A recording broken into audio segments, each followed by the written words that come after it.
Olá, estamos em mais uma resenha do podcast Bom Senso Brasil.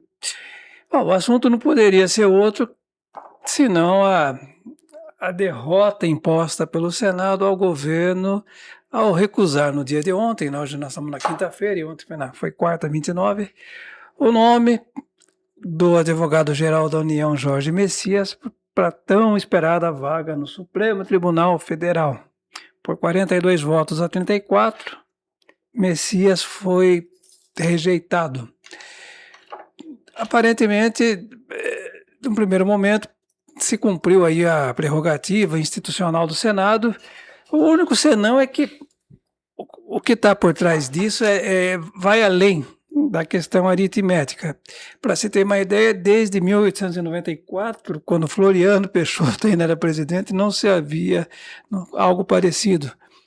O último ministro do Supremo rejeitado pelo Senado foi há exatos 132 anos. Por que isso aconteceu? Qual é a motivação? Quem foi o grande artífice dessa manobra? Tudo isso a gente já tem ciência. Foi claramente o presidente da casa, Davi Alcolumbre. E agora, Luiz, como é que ficamos? Agora nós estamos aí em uma situação para o governo, uma situação, posso colocar assim, complexa e extremamente indigesta, tá? Hoje já se perguntam, quem manda no Brasil? É o presidente da República? Ou o Congresso? Ou o Congresso. Já se tinha isso, mas se demonstrou hoje que o presidente do Senado articulou, todos sabem que foi uma articulação, tá? Isso é fato. Só que nós temos que... eu não vou dizer que ele soube conduzir a situação, tá? Ele soube conduzir, tá? Porque nós tivemos aí algumas... O Zanin, o ministro Zanin foi advogado do Lula. Foi indicado. O Toffoli também. Toffoli foi advogado, mas o Toffoli foi advogado da União. Como o Messias, ele não é advogado do presidente. Ele é o advogado da União, ele defende o interesse da União, é o interesse institucional. O Zanin foi advogado do presidente, tá? Que está fazendo o trabalho dele, está fazendo, inclusive, até algumas pessoas que achavam que ele ia ser mais aberto, o Zanin tem se demonstrado até um pouco mais conservador nas suas decisões, tá? Só que foi aprovado o Zanin, e qual a diferença dele para o Messias? Eu acho que o Zanin seria mais complicado, vamos dizer assim, para se colocar, se tivesse aí, foi uma pessoa assim que teria interesses, né? E o Jorge Messias, a gente conhece, ele é um excelente advogado da União. Ele é evangélico, ele tem seus pensamentos, tá? Mas ele é uma pessoa que atua sempre dentro de legalidade. Eu nunca vi um algo que desabonasse ele. Então foi uma questão política, tá? Foi mais um capricho do que uma motivação técnica, né? Um capricho porque o Alcolumbre queria que fosse o Rodrigo Pacheco. E o Lula colocou não. Aí nós vamos ver agora qual foi esse momento que o Alcolumbre se aproveitou. Nós estamos tendo um embate hoje. Acho que os três poderes, tá? Estávamos fazendo a entrevista com a Yara anteriormente. Eu até tinha colocado que existe um embate com o Legislativo e o Judiciário, mas com o Executivo hoje também. Acho que são os três, né? Quem manda mais. E hoje nós temos uma situação, né, como a gente já tem discutido algumas outras vezes, que o Congresso, eu não estou falando se o Congresso é bom ou se é ruim, tá? Tenho aí minhas ressalvas em relação ao Congresso, mas o Congresso ainda é o Congresso, seja o Congresso americano, seja o Congresso brasileiro, seja o Congresso alemão, o Congresso é o legislador, tá? Não vou dizer a qualidade de quem está lá.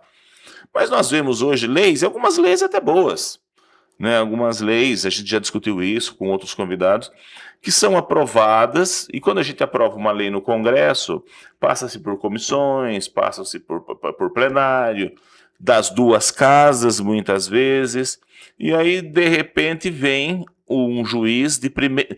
Não estou dizendo STF. O STF ainda pode analisar quando em Estado uma inconstitucionalidade, né? Ele tem essa prerrogativa constitucional. Nós estamos vendo juízes até de primeira instância decretando inconstitucionalidade de lei ou atuando, decidindo de forma contrária à lei para o entendimento dele. Mas nenhum país civilizado, nenhum país desenvolvido, o juiz suplanta a literalidade da lei. Então nós estamos vendo hoje um embate e nós temos outras situações também. Vamos colocar agora a questão do Congresso. Nós temos vários problemas aí no judiciário, no legislativo. E muitas vezes a gente vê aí, né, ações da Polícia Federal, afastamento de deputados, né? Às vezes tentam segurar o deputado da STF, fala que não pode, tem que mandar já tirar. Teve um último caso aí que foi uma determinação, inclusive, do Alexandre de Moraes, né? Ele tem que ser afastado agora. Ok, não sei se foi uma Assembleia, ou se foi o governo federal, ou foi no Congresso Federal, mas ele recebe os rigores da lei. E nós estamos vendo algumas situações no judiciário em que tenta se blindar. Então olha, eu estou aqui no Congresso, eu também sou um poder da República. Porque aqui existe rigor de lei e aqui não. Então se aproveitou um pouco para dar esse grito, vamos dizer assim, o Congresso, o Senado falou assim, desse grito, tipo, olha, eu mando também, eu também sou alguém. Tá? Só que em um momento que peitou o presidente, criou toda uma situação que só quem perdeu foi o país. Eu não vejo o Messias fazendo algo de ruim para o país, pelo contrário. Foi questão aí política, foi questão aí de relacionamento entre poderes, e aí aquela história, alguém tem que resolver isso. Pois é justamente esse o ponto que eu queria abordar. A indicação do ministro do STF, você é melhor constitucionalista do que eu, sabe disso, é prerrogativa do presidente. Como é prerrogativa do Senado, aprovar ou rejeitar.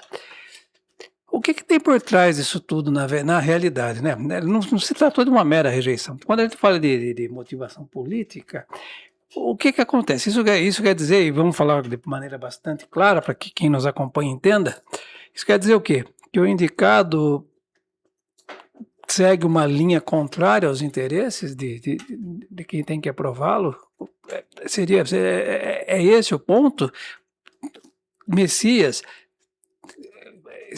não atenderia às expectativas e ao Alcolumbre, ao contrário de Rodrigo Pacheco? Eu acho que não. Eu acho que o problema ali, eles não visaram o Messias por algum pensamento do Messias. Eu acho pelo contrário. Essa ideia, eu acho que o Messias seria... ele até, em algumas questões, vamos colocar por ser evangélico, alguma coisa, ele tem alguns posicionamentos contra aborto, tá? Que é uma pauta de direita, né, que é contra o aborto. Ele tem esse pensamento por ser evangélico, ele colocou isso em Sabatina, e ele não colocou da boca para fora, porque é um pensamento dele, tá? Então, ali foi política e recado. Não houve aí uma questão tipo, não, ele não atende nossos interesses. Como o Rodrigo Pacheco. O Rodrigo Pacheco, com certeza, também seria um grande ministro, ele tem uma história jurídica muito forte. Ali foi um presidente do Senado que se entendeu presidente do Brasil, porque, como você falou, a primeira prerrogativa é do presidente, de indicação, a principal. Mas, tá, eu quero que indique esse, se não esse não passa, então, peraí, então a prerrogativa não é do presidente da República, do Senado. Que para você contrariar uma indicação do presidente, você tem que ter, assim, uma motivação justa, você tem que ter um porquê disso. Isso não teve. Não teve. Ali foi mais uma briga entre poderes, e vou falar mais, hoje se discute muito impeachment de ministro do STF, né? Está se discutindo muito que é prerrogativa do Senado. Eu acho que foi mais assim, olha, nós temos força também. Tá? Vemos aí, por exemplo, algumas. Eu sempre coloco o Flávio Dino, que o Faixa está fazendo um excelente trabalho, e às vezes passa por cima de algumas situações, de lei até, mas ele sabe que tem alguns problemas e precisam ser feitos, resolvidos. Né, que o Flávio Dino ele é muito incisivo, essa questão do penduricalho. Mas dentro desse processo não cabia. Ele falou, não, mas vou colocar porque tem que resolver. Não dá para ficar mais assim. Então ele peitou e resolveu. Então acho que hoje, eu acho que tem uma certa... O Congresso está hoje um pouco temeroso, não temeroso, temeroso em relação ao poder hoje que se dá ao judiciário, que não respeita leis aprovadas, em que situações que devem ser investigadas são blindadas, e ele se sente diminuído. E é como se fosse um recado. E até para mostrar, olha, se começarem investigar muita gente, a gente tem força também para fazer impeachment. Foi um grito tipo, eu estou aqui. Eu existo.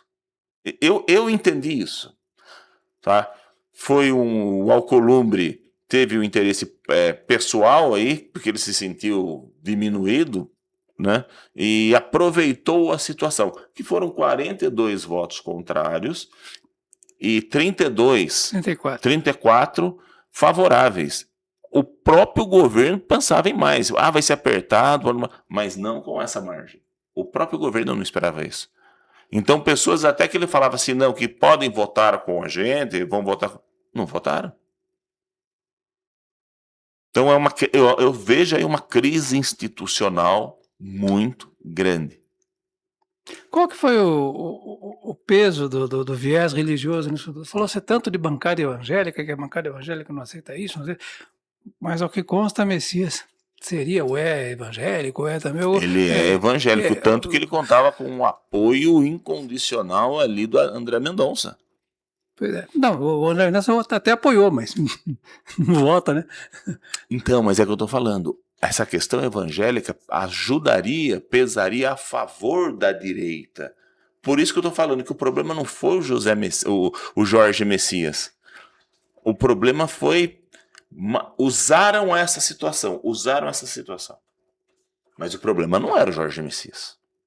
Se fosse falar por problema assim, de estar ligado com o presidente, muito mais ligado era o Zanin, que foi advogado do Lula.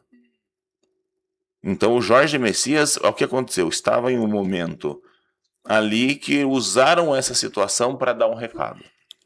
E isso eu acho que o presidente da República tem que saber trabalhar. Que ele ainda é o presidente da República. Não estou falando se vai ganhar, se vai perder, a eleição está vindo aí. Mas, enquanto presidente, ele tem que chamar as partes aí, tá? E tentar enfrentamento, pacificação, né? Mas ele precisa trabalhar essa situação. Tá? Não sei se é um enfrentamento. Eu acho que às vezes até penso que é um pouco de enfrentamento, mas em relação ao presidente do Senado. Tá? Porque ele peitou o presidente. Foi. Das tantas manifestações que se fizeram publicar lá,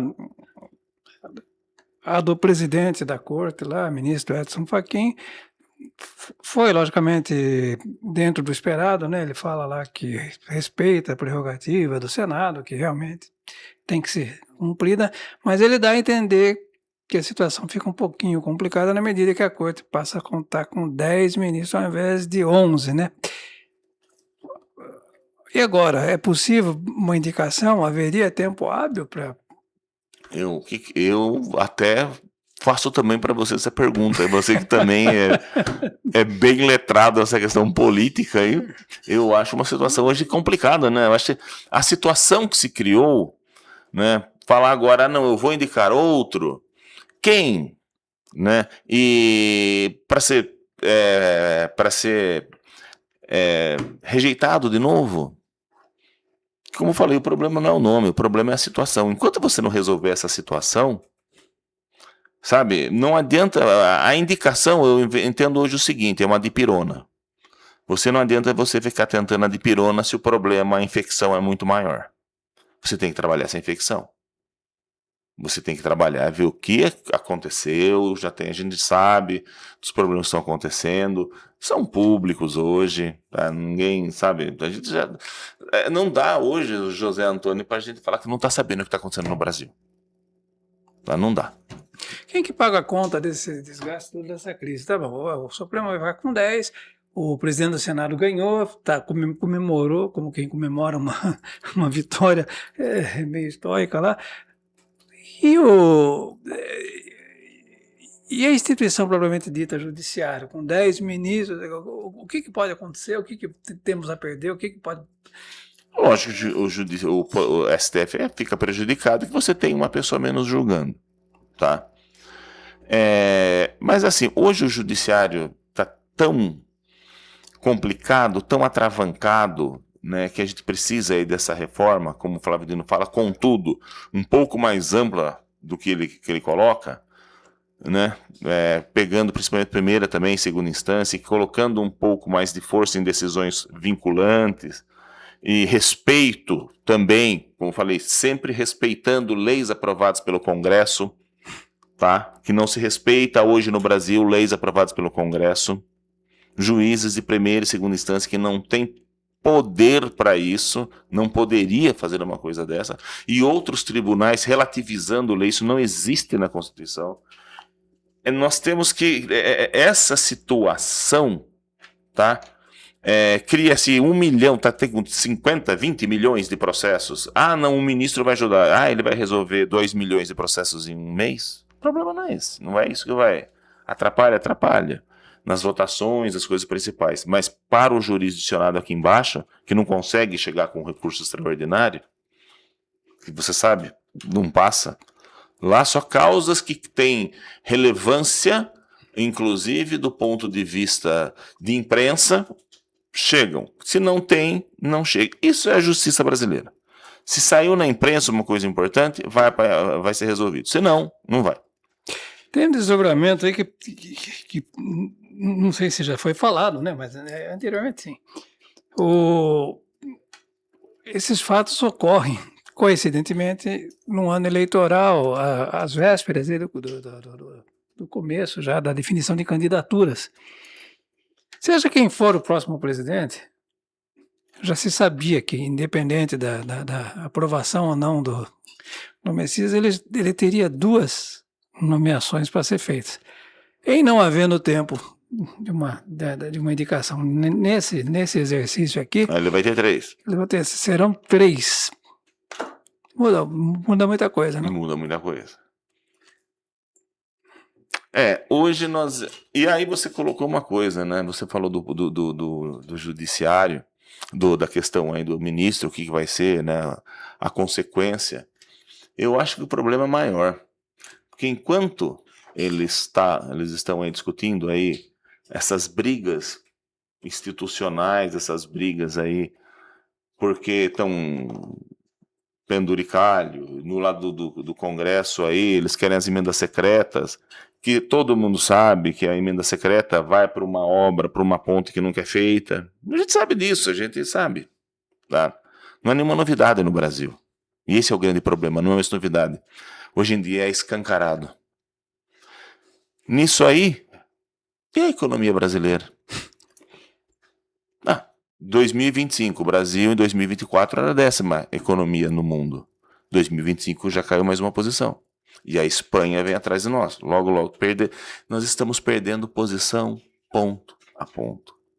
E aí? Ninguém fala disso. É cortina de fumaça, né? Insegurança jurídica vai aumentar? Já está grande, né? Mas já está grande. Hoje a gente vê os poderes públicos que deveriam, que devem trabalhar aí por mim, por você. Por todos. Por todos nós. Eles estão mais preocupados com o salário, onde vai mandar o dinheiro, qual o retorno que vai ter desse dinheiro para ele. Eu não vejo aí grandes projetos aí, como que nós vamos repotenciar a indústria brasileira, que caiu hoje entre 80, já está em 64º de países que tem um país desse tamanho. A indústria brasileira está sendo sucateada dia a dia. Cada dia mais a gente vê a importação de produtos, às vezes lâmpada, sabe? A gente vê disjuntor. Tudo vem da China hoje. Não tenho nada contra o chinês. Eu acho que ele está fazendo a parte dele. A gente deveria ver o que eles fizeram e fazer igual. Se eles conseguiram chegar, o Brasil também pode chegar a ser uma potência mundial. Mas não. E aí se discute quem manda mais, quem rouba mais, e quem não é pego, quem que se blinda mais. Como que nós vamos chegar a ser um país desenvolvido assim? Dá para dizer que a não aprovação não, mais do que uma derrota do governo, foi uma derrota do país, da sociedade? Sim, por isso que eu falei. As pessoas estão discutindo, os poderes estão discutindo isso, e aquilo que tem que ser discutido não vai. É a sociedade que está perdendo. E aí a gente estava falando na outra, você colocou, e aí nós colocamos, você colocou principalmente a questão da necessidade do governo atual de mostrar aquilo que faz. A Yara colocou também aquela crítica em relação à comunicação. Sim. Né? Eu vejo, conversando hoje, inclusive, na academia, né? O pessoal, você viu? Não, o Messias não foi indicado. Não, tá certo, não pode. Aí você vai na conversa, por que você achou? Né? Por que ele não deveria ser? Não sei, mas ele tá errado.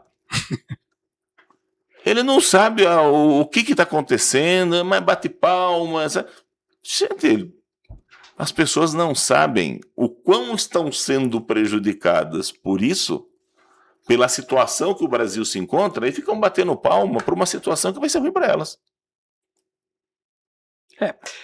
Sou contra, porque eu não sei, mas sou contra. Eu não sei, mas sou contra. E o pessoal hoje, sabe, hoje parece que as pessoas acham bonito falar se é de esquerda, de direita, e não, mas eu sou direitista, eu sou contra isso, mas não entende o porquê. Você viu, sabe aquela história dos macacos das bananas? Acho que... Vou colocar rapidinho, é interessante essa história. Uma pesquisa que foi feita, e é real, do macaco das bananas. Dos macacos da banana. Uma jaula, alguns macacos, 5, 6 macacos, se eu não me engano, e tinha lá um cacho de banana. Eles iam lá, pegavam as bananas. Aí, a hora que começaram aqui, a hora que o macaco fosse pegar as bananas, isso é pesquisa comportamental, isso existiu, aconteceu, tá? Eles jogavam ducha de água nos macacos, era para não pegar a banana. Tá? Não podia pegar. Para condicionar os macacos. E aí acontecia o quê? Eles foram trocando os macacos. Tá? Foram trocando os macacos, mas fazendo a mesma coisa. E aí chegou ao ponto que as pessoas, os macacos, né, sabiam que pegar a banana era alguma coisa de dor. Aí chegou um momento que os macacos iniciais não estavam mais, ficaram só macacos que não tinham passado pelo constrangimento, que não eram punidos. E se um macaco fosse pegar a banana, os macacos batiam naquele macaco, que fosse tentar, um novo macaco que chegasse lá, porque não era para pegar a banana, mas eles nem sabiam que apanhava, porque eles já não estavam, eles não foram aqueles que apanharam anteriormente. Condicionado. Foram condicionados. Não, subir, pegar a banana, não pode. Não se sabe nem o porquê. E o Brasil hoje, eu vejo isso. As pessoas são condicionadas. Isso está errado. Mas você sabe por que está errado? De onde veio isso? Não sei. Não sabemos. Eu até peço desculpas, porque enquanto o Luiz falava, eu estava aqui agitando. Eu passei aí, Cauã, não sei se dá para você achar. Tem um vídeo que parece casar exatamente com isso que a gente está discutindo, só que espero não ter errado, né? Porque eu recebo tanta coisa lá, né? Isso que eu espero que esteja certo e que a gente vai assistir é uma fala de Maquiavel, escritor nascido em Florença do século XIV ou XV, lá de 1513, que tem uma obra chamada O Príncipe, que devia ser leitura obrigatória de todo mundo para entender a sociedade de hoje, para entender o jogo político. Claro. Maquiavel escreveu: ninguém sobrevive jogando limpo em um tabuleiro sujo. Isso é fantasia de quem nunca disputou o poder. Regras não protegem a justiça. Elas limitam quem poderia vencer sem elas. Ser correto enquanto o entorno conspira não é virtude, é utilidade. Para os outros, no jogo real, política, influência e domínio. Quem sai das linhas primeiro, decide onde elas vão existir depois. Traição não se enfrenta com pureza. Pureza não bloqueia golpes. Ela apenas oferece o peito. Se alguém distorce a realidade contra você, não tente corrigi-la. Controle-a. A moral sempre chega atrasada. Ela aparece quando o trono já tem dono. A história não premia os justos. Ela registra os eficazes. Quando você perde, chamam de erro. Quando você vence, chamam de estratégia. O mundo não pune quem quebra princípios. Ele pune quem quebra e falha. No fim, não vence quem segue regras. Vence quem sabe exatamente quando elas deixam de servir. Parece ter feito sob medida, né? Faz todo sentido. É o retrato.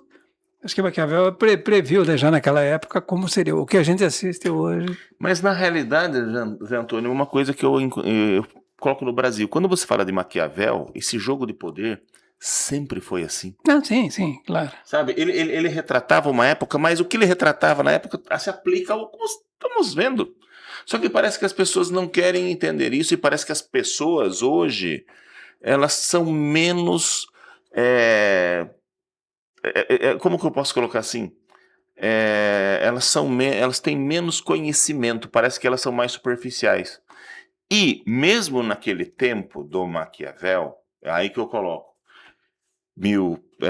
Florença, né? 1513, 1500. As cidades-estados, né? As cidades-estados, vamos colocar a Europa como um todo, mesmo naquele tempo, e vemos isso atualmente em muitos países, existe jogo de poder, tá? E isso aí é aquela história, isso a gente fala da guerra. A história da guerra é contada por quem vence. Quem perdeu é sempre o bandido. Isso é um fato, né? E só que mesmo dentro de umas questões, algum jogo de poder, alguma coisa política, a gente vê que existe jogos esses jogos na política americana, mas eu acho que no Brasil ele está muito corrompido demais. Se corrompeu demais. Eu acho que hoje o Brasil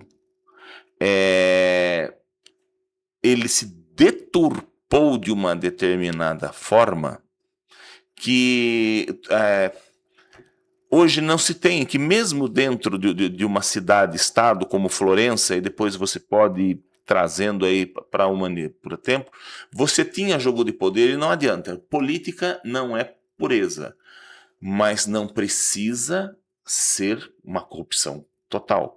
Você tem o jogo político, você tem que saber jogar.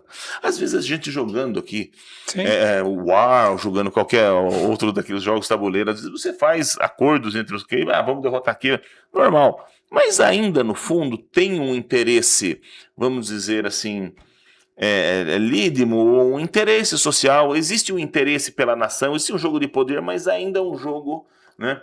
Hoje não.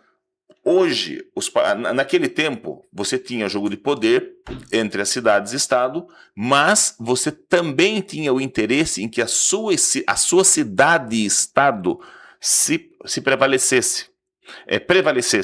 Então você tinha Florença querendo se prevalecer em relação a Roma, Nápoles, eram cidades e estados, né? Hoje, no Brasil, vamos colocar o mundo atual, você vê jogos políticos nos Estados Unidos? Tem. Mas o Trump ainda tem se coloca o MAGA, né, o Make America Great Again, ainda tem aquela mão de querer tornar os Estados Unidos um império. O Putin fazendo as lutas, as invasões lá, não, mas ele tem o sonho da antiga União Soviética, tudo coisa errada, a guerra não vai levar isso a lugar nenhum. Mas ele ainda tem o sonho que ele era da KGB, né, de voltar a uma União Soviética forte.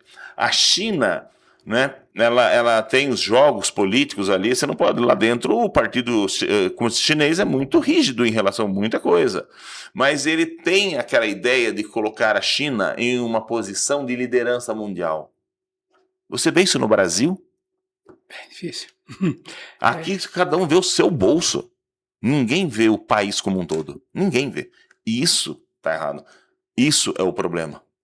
Hoje o Brasil está muito corrompido. As instituições estão muito desgastadas. Isso precisa mudar. Senão amanhã, eu sempre coloco, as pessoas não acreditam. Tá? Não, isso nunca vai acontecer. Gente, eu via nos tempos aí dessa briga, né, do Irã, de Israel com a Síria, né? A Síria era uma potência. A Síria, Damasco, era uma cidade maravilhosa. Beirute, o Líbano, Beirute, era como se fosse um oásis. Olha o que eles são hoje. O Brasil um dia pode chegar assim, tá? Porque o Brasil tem muita riqueza e amanhã, depois, se nós nos tornarmos uma nação fraca, como nós estamos nos tornando corrupta, alguém vai vir tomar essas riquezas nossas. E aí nós podemos virar o que esses países, porque eles foram grandes países no passado, não muito remoto. E olha como eles estão hoje. Então esse negócio que só acontece na casa do vizinho, esqueça, acontece na sua também. É por isso que a gente insiste tanto, né, quando fala com vocês que nos acompanham, da importância da consciência política, da importância do exercício da cidadania. E a gente vai reiterar mais uma vez, por mais cansativo que pareça, e se parecer também, azar de quem ouvir, né? Votem conscientemente. Esse ano é para isso. A chance está colocada. Não é fácil, a gente sabe disso. Em meio a tanta coisa acontecendo no entorno, a gente fica contaminado, a gente fica perdido, não sabe que rumo seguir no meio de tanta coisa. Mas é preciso minimamente haver um nível de discernimento, de instrução, de referencialização. Se pautem, se orientem, procurem saber. Não deem crédito a tudo que ouvem. Nem tudo é o que parece, independente do lado que for. Infelizmente, Zé Antônio, hoje em dia nem tudo é o que houve é verdade, e por conta dessas fake news, 90% do que tu coloca na internet é mentira. O Delfim Neto dizia que... Infelizmente. O Delfim Neto dizia que todo boato tem um fundo de verdade. Aqui no Brasil, toda verdade tem um fundo de boato. É mais ou menos. É isso? É isso. Gente, esse foi mais uma resenha podcast Brasil. Obrigado, nos acompanhe. Sim, a gente prometeu na edição passada e não cumpriu. Silene, nos passe, por favor, aí os domínios, porque a gente informe quem nos acompanha. Vamos lá, vai ter GC, Cauã? Então vai estar aqui já, vai estar aqui, você vai poder ver. E se inscreva no canal, toque o sininho, é isso? Tem que tocar o sininho, né? Toque o sininho, compartilhe, participe, comente. Muito obrigado.